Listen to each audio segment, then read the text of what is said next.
Right, picking up from that, let's move on to the report which I'd like to read out. Just before I do read the report, let me just give a little bit of explanation into some of the slides that are going to be presented and what's on the slides. They're going to show the top global retailers in order of size.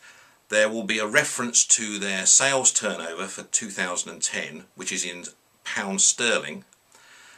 It will show the number of global stores they have, and it will also give a percentage of their sales outside their continent. Not outside their country, outside their continent. So if I can just get into reading this report. Understanding local differences is a key to successful mass retailing. When Walmart entered China a decade ago, it was surprised when puzzled shoppers ripped open bags of frozen foods in their stores and served them portions. They had never seen frozen aisles before. Avoiding mistakes like this has never been more crucial. With sales in home countries falling, identifying and breaking into new markets, primarily in the developing world, will be a major factor of future growth and profitability for the world's biggest retailers. Tesco is expected to turn in the steepest rate of compound annual growth at 7%, as one of the world's 10 biggest retailers in the next 5 years. The calculation was made partly on its heady expansion since 2010 and its now strong position in China, Korea, Malaysia and Eastern Europe. But it's not all about geography.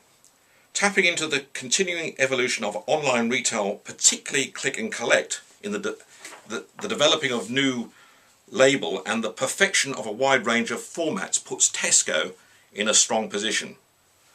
A lot of retailers are now turning to smaller store formats as a means of filling in the existing markets and growing new ones. Tesco has considerable experience in small formats, and opportunities for Tesco in China are absolutely staggering. International expansion is nothing new for the world's biggest retailers. Last year, revenues in its domestic market accounted for 27% of Walmart's $421.9 billion. At Carrefour, international sales were 59% of its $124.3 billion. Tesco's international sales were 59% of its Tesco's sales were 33% of its $93.1 billion, and Metro Group's international sales were 62% of its $87.3 billion. But the market is changing, and as well as slowing growth in many markets, new delivery mechanisms, most notably the internet, are challenging conventional models. The inclusion of Amazon at number 28 on our chart is no fluke. It is expected to grow by 22%, more than any other retailer, and 45% of its sales are outside the home market. Last year it launched a food and drink delivery service in the UK and in Germany, offering 22,000 products. Let's wait and see.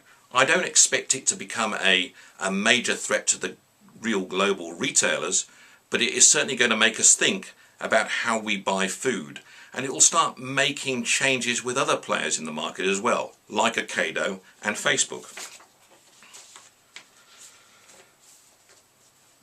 The game of global domination is also a risky business, and the world's largest retailers have increasingly been forced into embarrassing exits from countries. Walmart quit Germany in 2006 and Russia in 2010.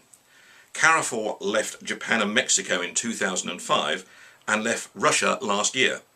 Metro having pulled out of Morocco last year, it is now very likely that it could pull out of the UK shortly.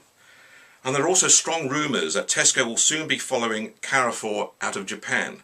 And Tesco's CEO, Philip Clark, has gone on record saying that Fresh and Easy in the United States, if they don't get it right soon, they will also pull out, which is not surprising considering they have lost over $900 million so far. Consolidation is taking many forms. Let's stop there.